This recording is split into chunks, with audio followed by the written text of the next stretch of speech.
আসসালামু আলাইকুম। সবাইকে স্বাগত জানাচ্ছি মিরসরাই টিভি সংবাদে। সাথে আছি আমি নুজহাত করিম ফাইজা। মিরসরাইয়ের শুভপুরে রংধনু ক্লাবে কার্যকরী পরিষদের অভিষেক ও শপথ গ্রহণ অনুষ্ঠান সম্পন্ন হয়েছে।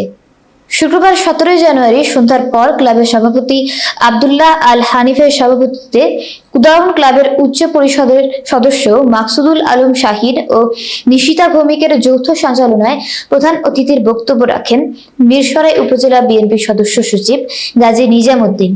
অনুষ্ঠানের শুভ উদ্বোধন করেন বাংলাদেশ জামায়াত ইসলামী জোরারগঞ্জ থানার আমির মাওলানা নুরুল হুদা হামিদি। বিশেষ অতিথি করেরহাট ইউনিয়ন বিএনপি সদস্য সচিব মোহাম্মদ ইয়াসিন মিজান, যুগ্ম আহ্বায়ক মোহাম্মদ আবুল হোসেন মিয়া, স্বেচ্ছাসেবী সমন্বয়ক মোহাম্মদ গোলাম মুর্তুজা, মিরসরাই প্রেস ক্লাবের সভাপতি নুরুল আলম, যুগ্ম সম্পাদক আনোয়ার হোসেন, বাংলাদেশ জামায়াতে ইসলামী করেরহাট ইউনিয়ন শাখার সেক্রেটারি মোহাম্মদ হায়দার আলী ফরাজি। আমরা 80 দশকে 90 দশকে আমরা যতটুকু দেখেছি সমাজ পরিবর্তনের বিভিন্নভাবেই কর্মকাণ্ডগুলো পরিচালনা করেছেন।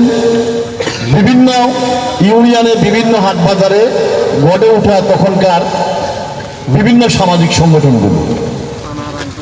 বিশেষ করে আমি একদম ছোটকালে আমি যখন স্কুলে মাদ্রাসায় যখন লেখাপড়া করি তখন এই যে করহাট বাজারের উদয়ন ক্লাব, শান্তিহাট বাজারের অগ্রদূত ক্লাব, জোরারগঞ্জ বাজারের পয়াস, মিঠাছড়ার মিতালি, এইভাবে 16টি ইউনিয়নের বিভিন্ন বাজার কেন্দ্রিক বিভিন্ন প্রতিষ্ঠান সামাজিক কর্মকাণ্ডে ওনাদের বিশেষ ওনারা।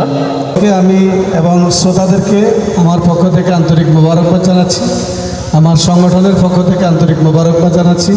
এরকম একটি অভূতপূর্ব এই রংধনু ক্লাবের আজকের এই অনাড়ম্বর অনুষ্ঠানে আমি দেখে খুবই আনন্দিত, উদ্বেলিত হয়েছি এবং আমাদেরকে যে আজকে এখানে আসার সুযোগ করে দিলেন তাদেরকে আমি আন্তরিক ধন্যবাদ জানাচ্ছি এবং আজকের এই সুন্দর এই প্রোগ্রাম আয়োজনকে উদ্বোধন ঘোষণা করে অনুষ্ঠানে মোহাম্মদ আব্দুল্লাহ আল হানিফকে সভাপতি এবং রাজীব বিশ্বাসকে সাধারণ সম্পাদক করে রংধনু ক্লাবের নতুন কার্যকরী কমিটি ঘোষণা করা এবং শপথ বাক্য পাঠ করানো হয়। এছাড়াও স্ব স্ব ক্ষেত্রে অবদানের জন্য স্বেচ্ছাসেবী ও বিভিন্ন সংগঠনকে সম্মাননা দেওয়া হয়।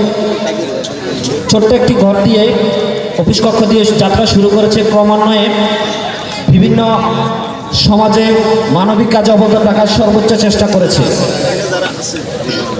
সেক্ষেত্রে এখনো পর্যন্ত আমাদের ক্লাবটি রেজিস্ট্রেশন পায়নি। এবার আমি সিদ্ধান্ত নিয়েছি সর্বোচ্চ আমাদের 8 বছরের কর্মকাণ্ডের যে চিত্র রয়েছে সমাজসেবা অফিসে আমরা এগুলো তুলে ধরে আমাদের রেজিস্ট্রেশন এবার সম্পন্ন করার জন্য সর্বোচ্চ চেষ্টা করব। এতক্ষণ সাথে থাকার জন্য ধন্যবাদ।